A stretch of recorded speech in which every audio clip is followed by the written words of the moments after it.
हाँ, तो आज देखेंगे हम पिछले वीडियो के अंदर हमने देखा था रिस्क मैनेजमेंट के बारे में। आज भी एक इम्पोर्टेंट टॉपिक कवर करेंगे, थोड़ा डिटेल में करेंगे। ये चीज़ें ज़्यादातर हमारे सबके साथ होती है, और उसमें खास करके जो मार्केट में ज़्यादा एक्टिव नहीं रहता उसके साथ ज़्यादा होती है। कि आपने कोई एक शेयर देखा जो सपोज 1800 पे चल रहा है, वहाँ से वो डाउन होते होते 1700 करीब आया। आप देख रहे थे इसको कि चल देखता हूँ बाद में, फिर आप एक्टिव नहीं थे, और आप कुछ दिन बाद उसको देखते हैं तो वो आपको 1900 से 2000 तक दिखता है। फिर वहाँ से वो डाउन होता है, सपोज 1750 से वो वापस बाउंस कर देता है। ज़्यादातर ये जो मिड कैप स्टॉक होते हैं उसके अंदर ऐसी मोमेंट ज़्यादा दिखती है। तो उसमें बहुत बार हम सोचते हैं कि मतलब दिमाग में कन्फ्यूजन रहती है कि क्या किया जाए, बाई किया जाए या अवॉइड किया जाए। अब हम जब अवॉइड कर रहे हैं तब वो जो 10-15% की मूवमेंट दे रहा है, 20% की मूवमेंट दे रहा है, और जब हम बाई करने के सोचते हैं या बाई कर लेते हैं तो एक डर ये रहता है कि हम ऐसा ना हो कि हम बाई कर ले तो और मार्केट ये इसका जो प्राइस है वो और ज़्यादा डाउन हो जाए। तो सपोज ये 2 वीक चली, अब तीसरी वीक में क्या आया वापस 1720 के करीब, आपने यहाँ बाई किया, यहाँ से उठा 1750 के करीब गया और वहाँ से वो 1650 तक चले गया। तब आपके पास के कोई ऑप्शन नहीं बच रहता है, क्योंकि आपने क्या किया, ज़्यादातर रिटेलर की एक मिस्टेक होती है कि वो सारा कैपिटल एक साथ लगा देते हैं, बराबर। तो अब हमारे पास क्या ऑप्शन है कि अपने वेट करें, अपने आए थे इसमें प्रॉफिट बनाने के लिए, लेकिन आप क्या सोच रहे हैं अपने कि बस हमारे ब्रेक इवन पे आ जाए, जिस प्राइस पे बाय किए थे वहाँ आ जाए तो हम इसको सेल कर दें और नो प्रॉफिट नो लॉस में निकल जाए। तो इसका सोल्यूशन किस तरह से करना है?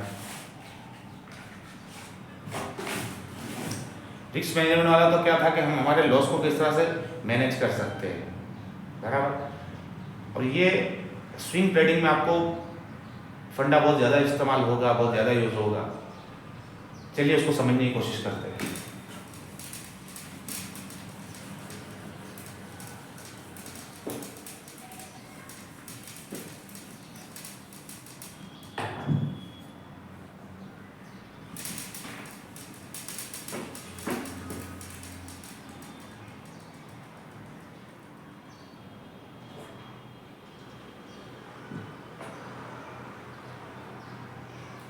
फॉर एग्जाम्पल एक स्टॉक था जिसको आप देख रहे 2000-2100, वहाँ से डाउन होते होते होते वो अभी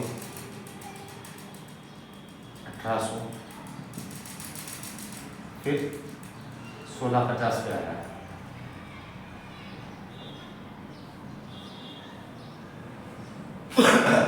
मिड कैप वाले नहीं ज़्यादा ऐसे मोमेंट ज़्यादा होते हैं। तो अब ये इसके जो हाई है उससे मान लीजिए फिलहाल ये 17-18% लो पे है।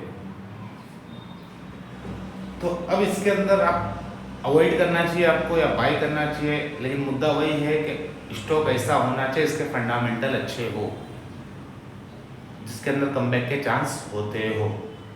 आप अगर कोई फालतू स्टॉक में घुस जाओगे जिसका फंडामेंटल ही वीक है तो उसमें आप फंस सकते हो। ये किसकी बात हो रही है, पॉइंट ध्यान रखना, only for fundamental strong stock, बराबर। तो उसके अंदर हम एक थोड़ा सा मैथ देखते हैं कि क्या हिसाब से हमको चलना चाहिए।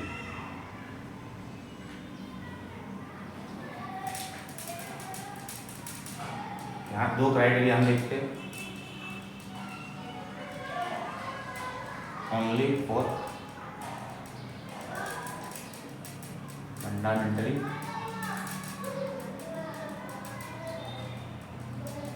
स्ट्रॉन्ग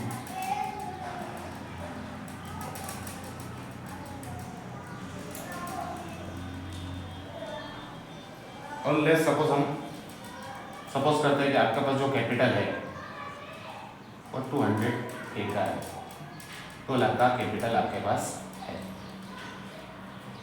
ऐसा कैपिटल जिसकी आपको 3-4 महीने के अंदर ज़रूरत ना, वही कैपिटल हमको स्टॉक मार्केट के अकाउंट में डालना।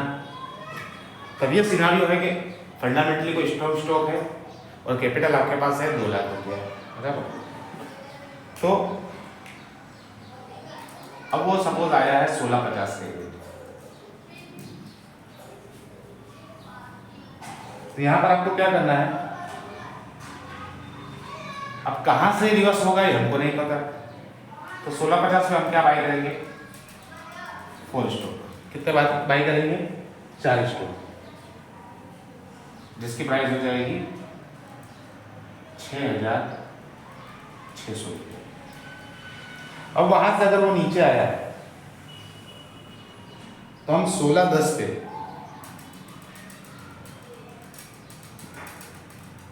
बाइंग करेंगे 6 स्टॉक, इसकी प्राइस हो जाएगी 9660। और वहां से फिर और नीचे आया तो 1570 पे हम बाई करेंगे 10 क्वांटिटी,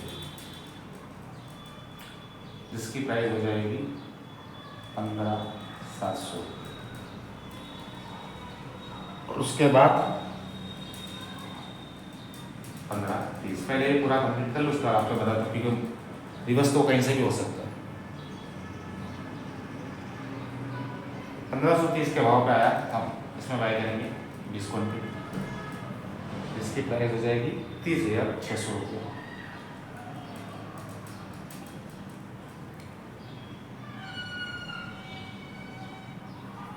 और हमारी एक और बाइंग रहेगी 1500 की, वहाँ हम बाई करेंगे 30 स्टॉक, तो उसकी प्राइस हो जाएगी 45,000 रुपीज़।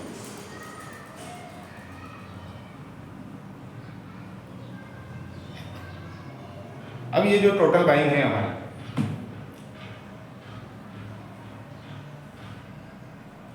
पहले लिख लेते, बाद में वो कॉन्सेप्ट को अपने क्लियर कर दें। टोटल बाइंग है वो हो गई 1,07,560।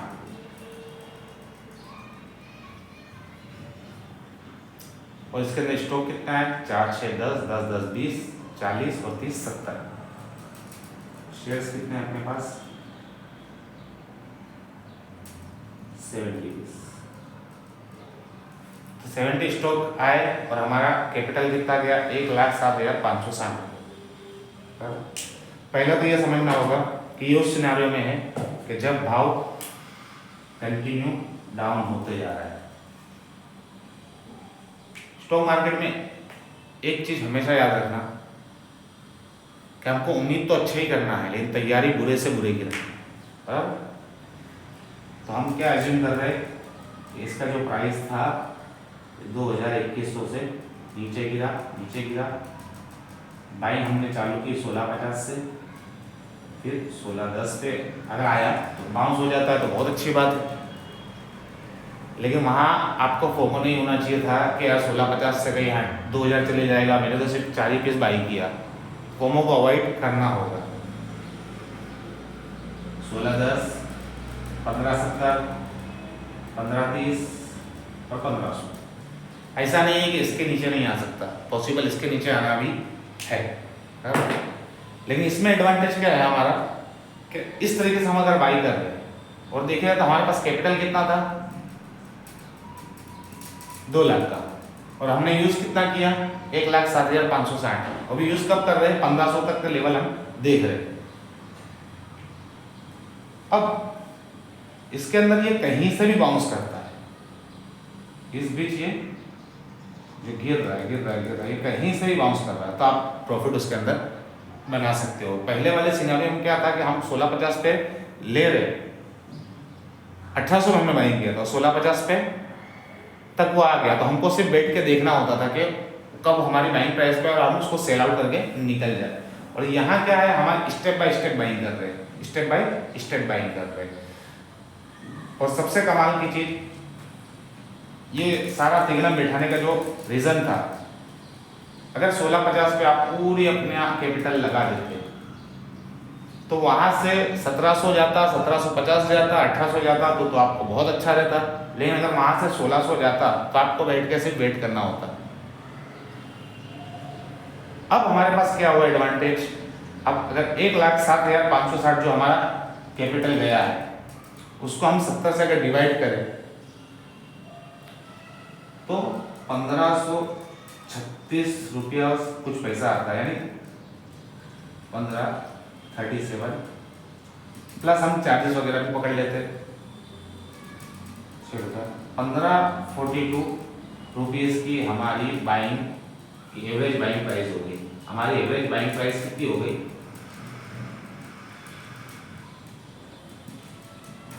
1542 अगर हमारी सारी बाइंग हुई तो। अब ऐसा है नहीं कि इसके नीचे मार के आ नहीं सकता है। 1500 का आप ऑलरेडी बाई कर चुके हो, तो आप अगर 15 उसके नीचे अभी हमको बाई करने का वेट करना है। इस 2 लाख है, इसका मतलब ये नहीं कि नीचे भी हमको बाई करना है। हमने यहाँ तक का एज्यूम किया उसको, बराबर। अब वो मार्केट कहीं से भी रिवर्स होता है, बराबर। इस किनारे में हम समझते हैं कि यहाँ से रिवर्स होता है। आपने अगर 1650 में पूरी बाई करते हैं तो आपको 1600 पे निकलते हैं तो भी आप किस में होते हैं। मुद्दे की बात ये कि आपको पता नहीं कहाँ से वो रिवर्स करेगा। लेकिन ये चीज़ कैलकुलेशन की ये है कि अगर 1650 पे हम बाइंग कर देते पूरा और वहाँ से नीचे आता तो हमको इसके नीचे जब तक हम बेचेंगे तब तक हम लॉस में ही रहते। और यहाँ क्या है, हमने बाइंग स्टार्ट की 1650 से, लेकिन हमारी एवरेज और बाइंग की कहाँ तक 1500 तक की। लेकिन आप एक चीज़ अगर समझ रहे हो तो यहाँ क्वांटिटी कम थी, यहाँ थोड़ी बड़ी थोड़ी बड़ी थोड़ी बड़ी और थोड़ी इधर ज़्यादा बड़ी। हमारी एवरेज प्राइस बाइंग प्राइस हो गई 1542। अब इसके अंदर अगर ये और मिड कैप का तो वो है कि जब वो गिरता है तो भी अच्छा खासा गिरता है और जब भागता है तो भी अच्छा खासा भागता है। तो अब अगर आपने इसके अंदर मूव कैच किया और सपोज 1600 पे सेल आउट किया तो 1600 का 70 से हम उसको कैलकुलेशन करें, 1600 की हमारी सेलिंग प्राइस और 70 पे हमारी क्वांटिटी, बराबर। तो कितना होता है, 1,12,000 रुपये होता है। और इस तरीके से समझते हैं। अच्छा, सीधा सीधा गणित आप ये लगा सकते हो कि बाइंग प्राइस हमारी जो एवरेज बाइंग प्राइस थी वो कितनी थी, 1536 पॉइंट समथिंग कुछ। उसको हमने कितना पकड़ लिया, 1542 पकड़ लिया। और 1600 पे आप अगर सेल आउट कर रहे हो उसको तो 58 रुपीज़ सपोज आप एक स्टॉक पे कमा रहे हो। और 70 पे इस पे कितना हो गया, 58 इंटू 70, 4060 रुपीज़ आप कमा रहे हो। और आपने अपना पूरा कैपिटल भी यूज नहीं किया और आपने स्टेप बाय स्टेप चले।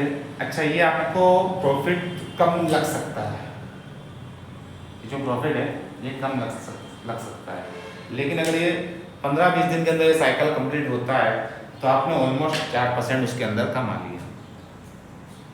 और दूसरा, आप अगर एक बार 2 बार इसके अंदर अपनी हैबिट डालोगे अपने, इसमें क्या होगा, आपको 2-3 बेनिफिट होगा।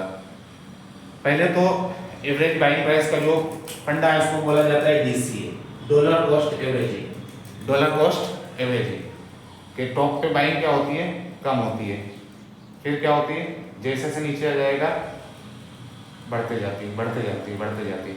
यानी पहले से ही प्राइस के नीचे आने के लिए हम क्या है, प्रिपेयर है। पहले से ही प्राइस के नीचे आने के लिए हम प्रिपेयर है। जैसे जैसे प्राइस नीचे आ जाएगा बाइंग बढ़ती जाएगी। और दूसरा कॉन्सेप्ट, इसको एक बार वापस रिपीट कर लेते हैं कि only for fundamental strong stock के अंदर ये हम चीज़ कर सकते हैं। क्या था कि आप कोई स्टॉक देख रहे हो, उसके अंदर फ्लक्चुएशन ज़्यादा है, वो ज़्यादा डाउन होता है, ज़्यादा अप होता है, तो उसके अंदर आप इस तरीके से फ़ायदा उठा सकते हो। एक साथ पूरी बाइंग ना करते हुए आप उसको पार्ट में बाइंग कर सकते हो। और इसके नेक्स्ट लेवल में हम ये भी समझेंगे कि सेलिंग भी हम स्टेप बाय स्टेप कर सकते हैं क्या, बराबर। और कोई चार्ज की बात कर रहा हो कि धीरे धीरे बाई करेंगे तो चार्ज, अगर आप कमा रहे हो प्रॉफिट में निकाल रहे हो तो चार्जेस इतने भारी नहीं पड़ते। लेकिन अगर आपकी दूसरी चीज़ ये है कि इससे आपकी साइकोलॉजी बिल्ड होती है। ट्रेडिंग जो है वो साइकोलॉजी का ज़्यादा गेम, नॉलेज से ज़्यादा। यहाँ आपकी साइकोलॉजी बिल्ड हुई, अब आपको अपने इमोशंस पे कंट्रोल हुआ। पहले आप क्या करते थे, फोमो के चक्कर में पूरे एक साथ बाइंग कर देते थे, अब आप स्टेप बाय स्टेप बाइंग करने तैयार हो गए। क्यों? आपको अपने इमोशन पे कंट्रोल होना चालू हुआ। तो ये हमारी एक साइकोलॉजी के लिए भी एक अच्छी हैबिट है कि हमारी प्रॉपर साइकोलॉजी इसके अंदर बन जाए और हम दिमाग से काम करना चालू कर दें। हमको क्या लगता है उस पर नहीं, क्या हो रहा है उस पर। राइट, एक कोट है ना, trade what's happening not what you think gonna happen. तो इस तरीके से हम उसको कर सकते हैं। और ये जो 4% कम लग रहा है तो वो भी कोई छोटा मोटा अमाउंट नहीं, और कितने मिड कैप स्टॉक में ऐसी जर्नी चलती रहती है, और वो डंप होने के बाद जब बाउंस होता है तो बहुत सी बार वो अच्छे खासे लेवल तक चले जाता है। हमें तो फिर भी 1600 ही पकड़ा, और जबकि आपकी पहले सिनेरियो में क्या थी कि आपकी टोटल बाइंग ही वही लेवल पर रखी थी 1650 पे, तो हम तो उसके नीचे निकल रहे। जहाँ से हमने बाइंग करना स्टार्ट की उससे नीचे निकल रहे तो भी हम प्रॉफिट में जा रहे।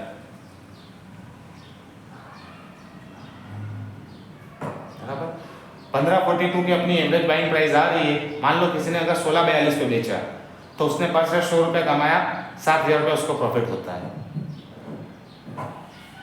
तो इसके अंदर आके आप शुरू में ही ज़्यादातर प्रॉफिट करोगे तो ज़्यादा समझ में नहीं आएगा। शुरू में आपको अपने सेटअप को भी टेस्ट करना होता है। जो बड़े बड़े ट्रेडर रहते हैं वो ऐसे ही नहीं ट्रेडर बन जाते, वो कोई भी स्ट्रेटजी रहती है उसको बैक टेस्ट करते हैं, तुक्के पे मामला नहीं चलता। बराबर, अब इसके अंदर आपका टेक्निकल एनालिसिस भी अच्छा रहेगा तो आप चार्ट के अंदर उसके लेवल भी ढूंढ सकते हैं। ये जो आपका एग्जांपल दिया गया, आप चार्ट के अंदर उसके लेवल को देख के ये प्राइस चूज कर सकते हैं। जहाँ जहाँ सपोर्ट रहेगा वहाँ वहाँ आप बाइंग कर सकते हैं। लेकिन वही है डीसी के अंदर पिरामिड वाला सिस्टम में हमको चलना है, ऊपर छोटी बाइंग फिर धीरे धीरे बाइंग को बढ़ाते जाना है। बराबर, और ये लेवल्स कौन से हो गए वो आप परसेंटेज वाइज भी निकाल सकते हो, और अगर आपको चार्ट की नॉलेज है तो आप सपोर्ट देख के भी उसको निकाल सकते हो, ट्रेंड लाइन ड्रॉ करके भी उसको निकाल सकते हो। कि हमारे बस में नहीं है प्राइस का मूवमेंट को कंट्रोल करना, लेकिन ये सारे एक्शन लेना ये हमारे बस में। कब बाइंग करना और कब सेलिंग करना ये कोई ऑटोमेटिकली दिन दब जाता है। प्राइस कहाँ तक जाएगा और कहाँ तक जाएगा ये किसी को नहीं पता, लेकिन उसको कंट्रोल हमारे अंदर जो है, हमारे बस में जो हमारे हाथ में है, क्या हम हमारे इमोशंस को कंट्रोल रखें। चलिए, तो आज के लिए इतना ही।